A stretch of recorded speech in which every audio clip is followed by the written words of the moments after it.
Okay, നമ്മുടെ mentorship programme കഴിഞ്ഞ് 3 face കഴിഞ്ഞതിന് ശേഷമുള്ള ഫൈനൽ റിവ്യൂയിലേക്ക് കിടക്കുകയാണ് നമ്മൾ. അപ്പോൾ ഒന്ന് ജസ്റ്റ് നമ്മൾ റിവ്യൂ ഒന്ന് റെക്കോർഡ് ചെയ്യുന്നുണ്ട്. അപ്പോൾ അതുകൊണ്ട് കേൾക്കുന്നവർക്ക് മനസ്സിലാൻ വേണ്ടിയിട്ട് സച്ചിനെ ഒന്ന് ബേസിക് ആയിട്ടൊന്ന് ഇൻട്രൊഡ്യൂസ് ചെയ്തോളൂ. അതിനുശേഷം റിവ്യൂവിന്റെ ക്വസ്റ്റ്യൻസ് ഞാൻ കൊണ്ടുവന്നിട്ട് അത് ഞാനൊന്ന് ചോദിക്കാം. എല്ലാവർക്കും നമസ്കാരം. എൻ്റെ പേര് സച്ചിൻ. എൻ്റെ സ്വദേശം എറണാകുളമാണ്. ഇപ്പോൾ ഞാൻ കൊൽക്കത്തയിൽ ഒരു കമ്പനിയിൽ വർക്ക് ചെയ്യുകയാണ്. ഒരു 1.5 കൊല്ലമായിട്ട് ട്രേഡ് ചെയ്യുന്നുണ്ട്.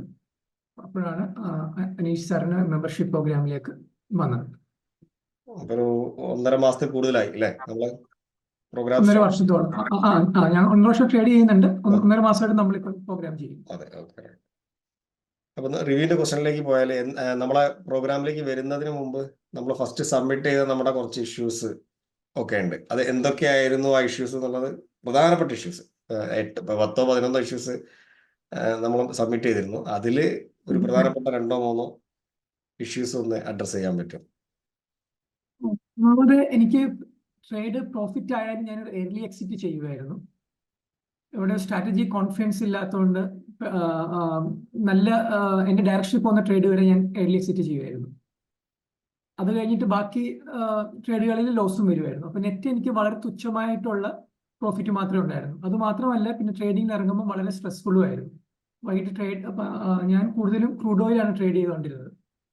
വൈകിട്ട് ട്രേഡ് ചെയ്യുന്ന സമയത്ത് ചെയ്യാൻ ഇന്ന് സ്ട്രെസ് പ്രോഫിറ്റ് ആവോ ലോസ് ആവോ എന്ന് പറയുന്ന ട്രേഡിംഗ് എന്നൊരു സാധനം തന്നെ ഒരു സുഖമല്ലാത്തൊരു അനുഭവമായിരുന്നു എനിക്ക്.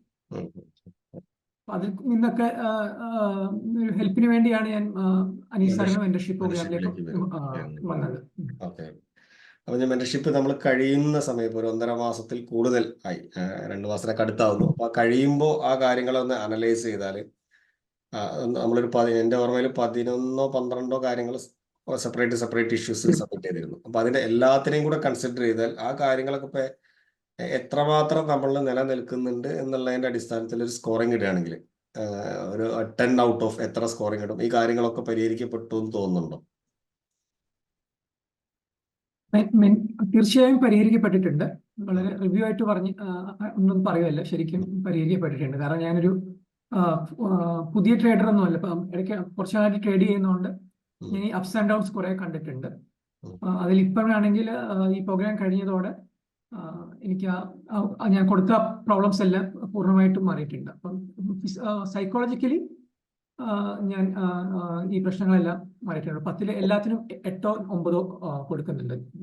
ഞാൻ സ്ട്രെസ് ഇല്ലാതെ 8 അല്ലെങ്കിൽ 9 എന്നുള്ള രീതിയിൽ സ്കോർ ചെയ്യുന്നു. എല്ലാ ഇഷ്യൂസിനെയും നമ്മളെ സോൾവബിലിറ്റിയുമായിട്ട് കമ്പയർ ചെയ്യുമ്പോൾ 8 to 9 സ്കോറിംഗ് കൊടുക്കാം അല്ലെ? അതെ, സൈക്കോളജിക്കലി ഞാൻ ചെയ്തു. പിന്നെ എപ്പോഴും പറയുന്ന സ്കോപ്പ് ഫോർ ഇംപ്രൂവ്മെന്റ് ഒക്കെ ഉണ്ട്. സ്ട്രാറ്റജി നമുക്ക് ഫൈൻ ട്യൂൺ ചെയ്യാം. പക്ഷെ ആ ബേസിക് ഒരു ഐസിങ് ഓൺ ദ കേക്ക് എന്ന് പറഞ്ഞാൽ ആ കേക്ക് വളരെ റെഡിയാണ് ആക്ച്വലി. അപ്പൊ അതിനകത്ത് ഇടയ്ക്കൊരു ഐസിങ് പോലെ അതിന്റെ ഒരു ഹാർഡ് വർക്ക് കൂടി കുറച്ചും കൂടി പ്രൈസ് ആക്ഷൻ ഒക്കെ ഒന്നും കൂടി റിഫൈൻ ചെയ്യണം അങ്ങനെയൊക്കെ. പക്ഷെ സൈക്കോളജിക്കലി ഞാൻ ഫിറ്റ് ആണെന്നാണ് ഇപ്പൊ എനിക്ക് തോന്നുന്നത്. അതെ, നമ്മളെ മെന്റർഷിപ്പ് പീരീഡിന് ഇടയ്ക്ക് നമ്മളെ മുമ്പുണ്ടായിരുന്ന പ്രശ്നങ്ങൾ റിപ്പീറ്റ് ചെയ്ത് അല്ലെങ്കിൽ ഏർലിയിൽ പ്രോഫിറ്റ് ബുക്ക് ചെയ്യുന്ന പോലുള്ള കാര്യങ്ങൾ ഏതെങ്കിലും ഒരു ഘട്ടത്തിൽ റിപ്പീറ്റ് ചെയ്ത് വീണ്ടും വന്നോ?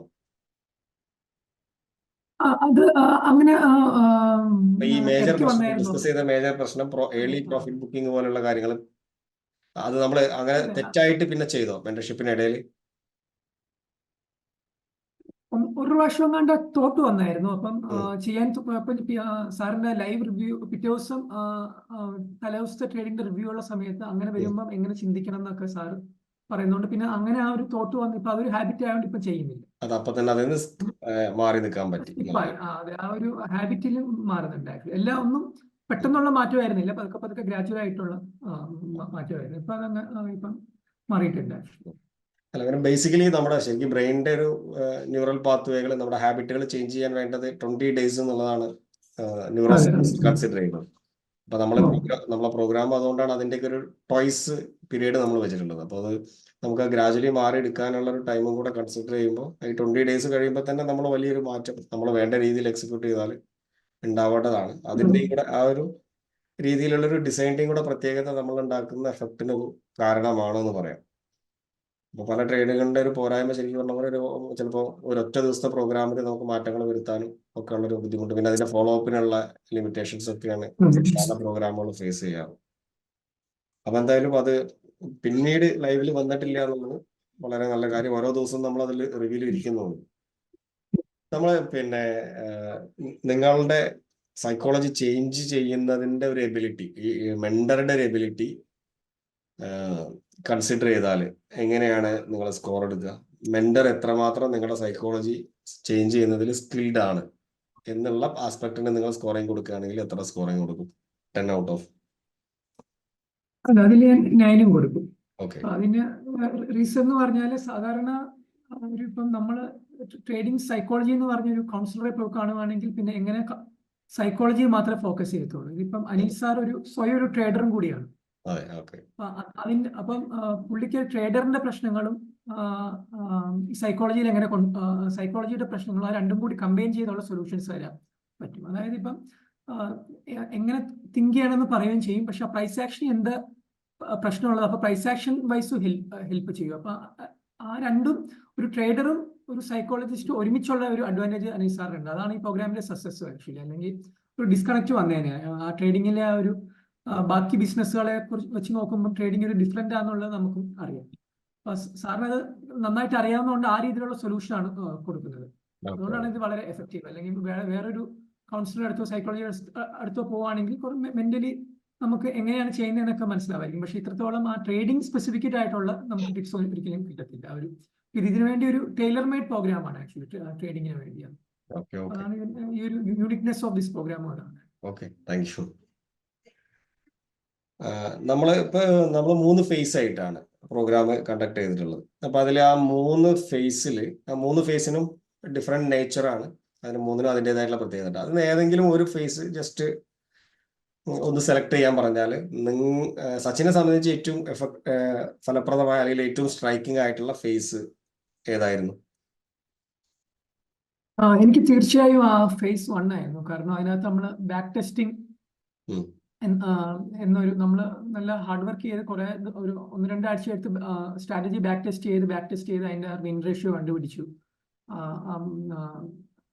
അതിന്റെ എക്സ്പെക്ടൻസി വാല്യൂ, അങ്ങനെ കാര്യങ്ങൾ, ആ മാക്സ് എങ്ങനെയാണ് അതിൽ വർക്ക് ചെയ്യുന്നത്, റിസ്ക് മാനേജ്മെന്റ് എങ്ങനെയാണെന്നൊക്കെ മനസ്സിലായി, നമ്മൾ അനലൈസ് ചെയ്തു. അപ്പൊ അതിൽ എന്റെ ആ ഒരു സബ് കോൺഷ്യസ് മൈൻഡിന് അതുകൊണ്ട് എനിക്കൊരു കൺവിൻഷൻ കിട്ടി, ഇതെങ്ങനെ കറക്റ്റ് ആവും എന്നുള്ളത്. അപ്പൊ ആ ഒരു ഇതിനു മുമ്പ് ബാക്ക് ടെസ്റ്റ് ചെയ്തിട്ടുണ്ടെങ്കിലും ഇത്രയും കൺവിൻസിങ് ആയിട്ട്, പിന്നെ അതിന്റെ കൂടെ പിന്നെ നമ്മുടെ സബ് കോൺഷ്യസ് മൈൻഡിനെ കുറിച്ച് നമ്മൾ പറയുമെങ്കിൽ ആ സബ് കോൺഷ്യസ് മൈൻഡിനെ കൺവിൻസ് ചെയ്യാൻ വേണ്ടി നമ്മൾ തന്നെ അങ്ങനെ ചെയ്ത് ചെറിയ ചെറിയ മാറ്റങ്ങൾ വരുന്നത്, അതൊക്കെ ഞാൻ ലൈവില് ഞാൻ അത് എക്സ്പീരിയൻസ് ചെയ്തു. ആക്ച്വലി അതൊരു വളരെ എന്റെ ഒരു ട്രേഡിംഗ് കരിയറിൽ വലിയൊരു ബ്രേക്ക് ത്രൂ ആയിരുന്നു. ഫേസ് 1 ആണ് ബെസ്റ്റ് ഫേസ് ആയിട്ട് സെലക്ട് ചെയ്തത്. നമ്മളുടെ പിന്നെ പ്രോഗ്രാം ഒരു തിയറി ബേസ്ഡ് പ്രോഗ്രാം ആണോ അല്ലെങ്കിൽ ഒരു പ്രാക്ടിക്കൽ പ്രോഗ്രാം ആണോ എന്നുള്ളത് അസസ് ചെയ്തിട്ട് നിങ്ങളൊരു ഒപ്പീനിയൻ പറഞ്ഞാൽ എങ്ങനെയാണ് നിങ്ങൾ കൺസിഡർ ചെയ്യുക? ഇത് കൂടുതലും പ്രാക്ടിക്കൽ ബേസ്ഡ് ആണ്. തിയറി നല്ല രീതിയിൽ ഉപയോഗിക്കുന്നുണ്ട്. അതായത് ഇപ്പൊ ഞാൻ എക്സാമ്പിൾ പറയുകയാണെങ്കിൽ, പിന്നെ ലൂസിംഗ് സ്ട്രീക്ക് എന്നുള്ള ഒരു തിയറി പഠിപ്പിച്ചു കഴിഞ്ഞിട്ട് നമ്മൾ ലൈവ് ട്രേഡ് ചെയ്യുമ്പോൾ ലോസ് ഒക്കെ വരുമ്പോഴത്തേക്കും അപ്പൊ സാർ ആ ലൂസിംഗ് സ്ട്രീക്ക് ആയിട്ട് കണക്ട് ചെയ്യും. അപ്പൊ എവിടെയൊക്കെയാണ് തിയറി ഉള്ളത് അത് പിന്നെ പ്രാക്ടിക്കലായിട്ട് കണക്ട് ചെയ്യാം. അപ്പൊ എനിക്ക് പെട്ടെന്ന് മനസ്സിലാവുന്നുണ്ട് അപ്പൊ ലൂസിംഗ് സ്ട്രീക്ക് ആണ് ഇപ്പൊ ഉണ്ടാവുന്നത്. പിന്നെ അത് പിന്നെ വിന്നിംഗ് സ്ട്രീക്ക് ആവുമ്പോൾ സാറ് പറയാതെ ഇപ്പൊ വിന്നിംഗ് സ്ട്രീക്ക് കൂടിയാണ്, ഒരു സ്ട്രാറ്റജിക്ക് ലൂസിംഗ് സ്ട്രീക്കും ഉണ്ട്, വിന്നിംഗ് സ്ട്രീക്കും ഉണ്ട്. അപ്പൊ ആ തിയറി പഠിപ്പിച്ചത് പ്രാക്ടിക്കലായിട്ട് ഇതിലേക്ക് വരുന്നതാണ്. അപ്പൊ രണ്ടും കൂടി മിക്സ്ഡ് ആണ് ആക്ച്വലി. അപ്പൊ രണ്ടും ആവശ്യം ആണ്. തിയറി വളരെ നല്ല രീതിയിലാണ് പ്രാക്ടിക്കലി ഉപയോഗിക്കുന്നത്. അതുകൊണ്ട് നമ്മൾ മെന്റലി അത് സബ് കോൺഷ്യസ്ലി അത് ഇംബേബ് ചെയ്യാൻ പറ്റുന്നുണ്ട്. ഇപ്പം അല്ലെങ്കിൽ തിയറി പഠിപ്പിച്ചാൽ തന്നെ വളരെ ചില ശബ്ദങ്ങളായിട്ട് ചുരുങ്ങുമായിരുന്നു. ഇതിപ്പോ നമുക്ക് സബ് കോൺഷ്യസ് നമുക്ക് അറിയാം ഇതാണ് നടക്കുന്ന കാര്യം. രണ്ടും കൂടി ഇത് കൂടുതൽ പ്രാക്ടിക്കൽ ബേസ്ഡ് ആണ്, പക്ഷെ തിയറി വളരെ യൂസ്ഫുൾ ആയിട്ടുള്ള തിയറി. നമ്മുടെ ജീവിതത്തിന്റെ മറ്റ് മേഖലകളിൽ ഈ പ്രോഗ്രാമിന് ഏതെങ്കിലും രീതിയിൽ സ്വാധീനമുണ്ടോ? അങ്ങനെ ആ രീതിയിലുള്ള ഒരു സപ്പോർട്ട് ഈ പ്രോഗ്രാം അറ്റൻഡ് ചെയ്തുകൊണ്ട് കിട്ടിയോ? അതപ്പം എൻ്റെ ഒരു പേഴ്സണാലിറ്റി വൈസ് എനിക്ക് വളരെ ഇതിനകത്തൊരു അഡൽട്ട് ബിഹേവിയർ വേണമെന്നാണ് പറയുന്നത് ട്രേഡിങ്ങിൽ. അതെ. ചൈൽഡ് ബിഹേവിയർ ചെയ്യുന്ന ഒരു ഇമോഷൻ ബേസ്ഡ് ഡെസിഷൻസിൽ നിന്ന് റീസണിങ് ലോജിക്കൽ ബേസ്ഡ് ഡെസിഷൻസിൽ നിന്ന് അഡൽട്ട് ബിഹേവിയറിലേക്ക് മാറണം. അത് പറയാൻ എളുപ്പമാണ്, പക്ഷെ പ്രാക്ടിക്കലി ചെയ്യാൻ കുറെ പ്രാക്ടീസ് ഒക്കെ ചെയ്യണം. അപ്പൊ ആ ഒരു എനിക്ക് ട്രേഡിങ്ങിൽ ചെയ്തുകൊണ്ടിരിക്കുമ്പോൾ നമ്മൾ ആ തോട്ട് പ്രോസസ്സ് അങ്ങനെ ആവുന്നതുകൊണ്ട് എൻ്റെ അഡൽട്ട് നോർമൽ ലൈഫിലും എനിക്കത് റിഫ്ലക്ട് ചെയ്യുന്നുണ്ട്. ഞാനൊരു കുറച്ചും കൂടി ഒരു കാമും പിന്നെ സാർ ഇതിനകത്ത് അഫർമേഷനും ഹൗ ടു ഡു വിഷ്വലൈസേഷൻ ഒക്കെ പഠിപ്പിച്ചായിരുന്നു. അപ്പൊ അതൊക്കെ എല്ലാ പ്രോബ്ലം സോൾവിങ്ങിനും ഉപയോഗിക്കാൻ പറ്റുമായിരുന്നു. അപ്പൊ അതെന്നെ ഒരു പേഴ്സണൽ ലൈഫിൽ ഹെൽപ്പ് ചെയ്തു. പിന്നെ സാറും എൻ്റെ ഒരു പേഴ്സണൽ ഇഷ്യൂ ഒക്കെ വന്നപ്പോൾ എന്നെ വളരെ നന്നായിട്ട് ഹെൽപ്പ് ചെയ്തായിരുന്നു. അപ്പൊ മൊത്തത്തിൽ പേഴ്സണൽ ലൈഫിൽ ഇത് എനിക്ക് ആപ്ലിക്കബിൾ ആണ്. നമ്മളിതിനൊരു പിന്നെ വാല്യൂ ഫോർ മണി എന്നുള്ളൊരു ഇതിൽ എടുത്താൽ ഇപ്പൊ നമ്മൾ ഏതൊരു പ്രോഗ്രാമും വർത്താണെന്ന് പറയുമ്പോൾ നമ്മൾ അതിന് വേണ്ടി നമ്മൾ സ്പെൻഡ് ചെയ്തൊരു പണവുമായിട്ടുള്ള ഒരു കമ്പാരിസൺ എപ്പോഴും കുറച്ചും കൂടെ അപ്പൊ അത് ഇപ്പൊ ഇനി അറ്റൻഡ് ചെയ്യാൻ ഉദ്ദേശിക്കുന്ന ആളുകൾ അല്ലെങ്കിൽ നമുക്കാണെങ്കിലും സെൽഫ് ആയിട്ട് ഒന്ന് അനലൈസ് ചെയ്യാൻ പറ്റും. അപ്പൊ നമുക്ക് പല പ്രൈസിൽ പല പ്രോഡക്റ്റുകളും പല സർവീസുകളും അവൈലബിൾ ആണ്. അപ്പൊ നമ്മൾ ആക്ച്വലി ഒരു പ്രോഡക്റ്റിന്റെ അല്ലെങ്കിൽ ഒരു സർവീസിന്റെ പ്രൈസ് കൂടുതലാണോ കുറവാണോ എന്നൊക്കെ വിലയിരുത്തുന്നത് നമ്മൾ സ്പെൻഡ് ചെയ്യുന്ന പ്രൈസിന് എന്ത് നമുക്ക് വാല്യൂ അഡീഷൻ കിട്ടുന്നു എന്നുള്ളതിന്റെ ബേസിലാണ്. അപ്പൊ അങ്ങനെ കമ്പയർ ചെയ്യുമ്പോൾ ഒരു വാല്യൂ ഫോർ മണി എന്നുള്ള ആസ്പെക്ടിനെ എങ്ങനെയാണ് സച്ചിൻ ഈ പ്രോഗ്രാമിനെ കാണാം? തീർച്ചയായും വാല്യൂ ഫോർ മണി ഉണ്ട്. പിന്നെ ഈ ഒരു കാര്യം നോക്കുവാണെങ്കിൽ സാറും ഞാനും ഇപ്പോൾ ഒരു ഓൾമോസ്റ്റ് 1.5-2 മാസം ഒരുമിച്ച് രാവിലെ പിന്നെ മെന്റർഷിപ്പ് എനിക്ക് തരുമായിരുന്നു. അപ്പം അത്രയും ഈ പ്രോഗ്രാമിന്റെ എഫക്റ്റീവ് എന്ന് പറഞ്ഞാൽ തന്നെ ഇത്രയും ദിവസം ഇരുന്നാലേ പറ്റത്തുള്ളൂ. കാരണം ബാക്ക് ടെസ്റ്റും ഇത്രയും മോഡ്യൂൾസും എല്ലാം ഉണ്ട്. അപ്പൊ അതിന് എന്തായാലും ഇത്രയും വാല്യൂ ആവും. അല്ലെങ്കിൽ പിന്നെ നമ്പർ ഓഫ് ഡേയ്സ് കുറയ്ക്കണം ഫീസ് കുറയ്ക്കാൻ വേണ്ടി. പക്ഷെ നമ്പർ ഓഫ് ഡേയ്സ് കുറച്ചാൽ ഇതിന്റെ എഫക്റ്റീവ്നെസ് ഉണ്ടാവത്തില്ല. അപ്പം ഈ ഒരു ലോങ് എന്നാൽ ഈ സബ് കോൺഷ്യസ്ലി പല കാര്യങ്ങളും ഞാൻ നേരത്തെ യൂട്യൂബിലൊക്കെ എടുത്തുള്ളതാണ്. പക്ഷെ ഇതൊക്കെ ഒരു പ്രാക്ടിക്കലി എന്റെ അകത്തേക്ക് വന്നത് എന്റെ ഒരു ഹാൻഡ് ഹോൾഡിങ് കാരണമാണ്. ഇത്രയും ദിവസമുള്ള ഹാൻഡ് ഹോൾഡിങ് കാരണമാണ്. അപ്പൊ അങ്ങനെ നോക്കുമ്പോൾ ലോജിക്കലി ഇത്രയും പൈസ ജസ്റ്റിഫൈഡ് ആണ് ആക്ച്വലി. ഒരിക്കലും അത് കൂടുതലായിട്ട് തോന്നുന്നില്ല. ഈ ഒരു ഇതിന്റെ ക്വാളിറ്റിയും കൊണ്ട്. ഓക്കെ, ഇതാണ് പ്രോഗ്രാമുമായിട്ട് ബന്ധപ്പെട്ടിട്ട് ഓവറാൾ നമുക്ക് എടുക്കാനുണ്ടായിരുന്ന റിവ്യൂസ്. ഇപ്പൊ ഓരോരുത്തരുടെ കഴിയുമ്പോഴും പരമാവധി റെക്കോർഡ് ചെയ്യാൻ സമ്മതിക്കുന്നവരുടെയൊക്കെ റിവ്യൂ എടുക്കുന്നുണ്ട്. ഇപ്പൊ നമ്മൾ ഏകദേശം ഒരു 10ാമത്തെ മെൻഡി ആയിട്ടുണ്ട്. അപ്പൊ അതിൽ ഇതുവരെ ഞാൻ ഈ മീറ്റ് ചെയ്ത ആളുകളിൽ പിന്നെ എനിക്ക് ഏറ്റവും എഫേർട്ട് കുറഞ്ഞൊരു മെന്റർഷിപ്പ് ആയിരുന്നു സച്ചിനായിട്ടുള്ളതെന്ന് പറയാം. കാരണം സച്ചിന്റെ ലേണിംഗ് സ്കില്ല് കുറെ അധികം എന്റെ സ്ട്രെസ് കുറച്ചിട്ടുണ്ട്. വളരെ ഫാസ്റ്റ് ആയിട്ട് തന്നെ നമ്മൾ റിവ്യൂ ചെയ്യുന്ന സമയത്താണെങ്കിലും കാര്യങ്ങൾ പഠിച്ചിട്ട് അത് പിന്നെ എനിക്ക് പ്രത്യേകിച്ച് നമ്മളുടെ ആ സൈക്കോളജി ട്രാക്കർ ഇത്രയും ഇംപ്രസീവ് ആയിട്ട് ചെയ്യുന്ന ഒരാള് ആക്ച്വലി നിലവിലുള്ള മെന്റീസിന്റെ ഇടയിൽ വന്നില്ല. അപ്പൊ നമ്മൾ അത്രയും ടെക്നിക്കൽ ടേംസ് എന്തൊക്കെയാണോ നമ്മൾ ഡിസ്കസ് ചെയ്തിട്ടുള്ളത് അതേ കാര്യങ്ങളാണ് എനിക്ക് സംഭവിക്കുന്നത് എന്നുള്ളത് റെക്കോർഡ് ചെയ്യുമ്പോൾ അതാണ് ശരിക്കും ഭയങ്കരമായിട്ട് സച്ചിനെ ഹെൽപ്പ് ചെയ്യാൻ പോകുന്നത്. വരും ഗോയിങ് ഫോർവേഡ് അത് തന്നെയാണ് സച്ചിനെ ഹെൽപ്പ് ചെയ്യാൻ പോകുന്നത്. ആ പഠിക്കാനുള്ള സ്കില്ല് തന്നെയാണ് കൂടുതൽ മറ്റുള്ളവരിൽ നിന്ന് വ്യത്യസ്തമായിട്ട് കൂടുതൽ സച്ചിനെ ഹെൽപ്പ് ചെയ്യാൻ പോകുന്നത്. അതാണെന്ന് ഞാൻ കരുതുന്നു ഇപ്പൊ സോഫാർ ഉള്ള ഒരു എക്സ്പീരിയൻസിൽ. അപ്പൊ അത് വളരെ പ്രധാനപ്പെട്ടതാണ്. നമ്മളുടെ പിന്നെ എന്താണ് നമ്മൾ പഠിക്കുന്നത് അത് ഇംപ്ലിമെന്റ് ചെയ്യാന്നുള്ളത്. ശരിക്ക് നമ്മൾ പണ്ട് പറയും എന്താണ് അനുഭവവേദ്യമാകാത്ത ഏതൊരു ജ്ഞാനവും മണ്ണിൽ വീണാം അതുപോലെയാണെന്ന് പറയും. അപ്പൊ അത് ശരിക്കും ഇംപ്ലിമെന്റ് ചെയ്യാൻ പറ്റുന്നു എന്നുള്ളത് ഞാൻ സച്ചിനിൽ കണ്ട വലിയൊരു അഡ്വാൻറ്റേജ് ആണ്. പിന്നെ എങ്ങനെയാണ് സ്ട്രാറ്റജി ഭാവിയിൽ ഇപ്പൊ നിലവിലുള്ള സ്ട്രാറ്റജി എന്തെങ്കിലും പോരായ്മ ഉണ്ടെങ്കിൽ എങ്ങനെയാണ് കറക്റ്റ് ചെയ്യേണ്ടത് എന്നുള്ളതൊക്കെ നമ്മൾ ഓൾറെഡി ഡിസ്കസ് ചെയ്തിട്ടുണ്ട്. അപ്പൊ അത് ഫ്യൂച്ചറിൽ ആ രീതിയിൽ എന്തെങ്കിലും ചേഞ്ച് വരുമ്പോൾ എത്ര പീരീഡ് കഴിഞ്ഞിട്ട് മാറ്റണമെങ്കിൽ മാറ്റാം എന്നുള്ളതും നമ്മൾ ഗോൾഡൻ റൂൾസിലൊക്കെ പറയുന്നുണ്ട്. അത് ഫോളോ ചെയ്യാം. അപ്പൊ എന്തായാലും പിന്നെ നമ്മൾ പ്ലാൻ ചെയ്ത ചെറിയ സെഷൻ ഒരു ആഫ്റ്റർ 7 days നമുക്ക് ഒന്നുകൂടി ഇരിക്കാൻ ചെയ്യാം. അപ്പൊ ഇപ്പോ എന്തായാലും ആൾ ദ വെരി ബെസ്റ്റ്. ഈ ട്രേഡിംഗ് എന്നുള്ള കരിയറിൽ നമ്മൾ ഇത്രയും സമയം സ്പെൻഡ് ചെയ്തതിനും നമ്മുടെ പണവും സമയമൊക്കെ സ്പെൻഡ് ചെയ്തതിനുള്ളൊരു വാല്യൂ നിങ്ങളുടെ ലൈഫിൽ ഉണ്ടാവട്ടെ എന്നുള്ളത് ആശംസിക്കുന്നു.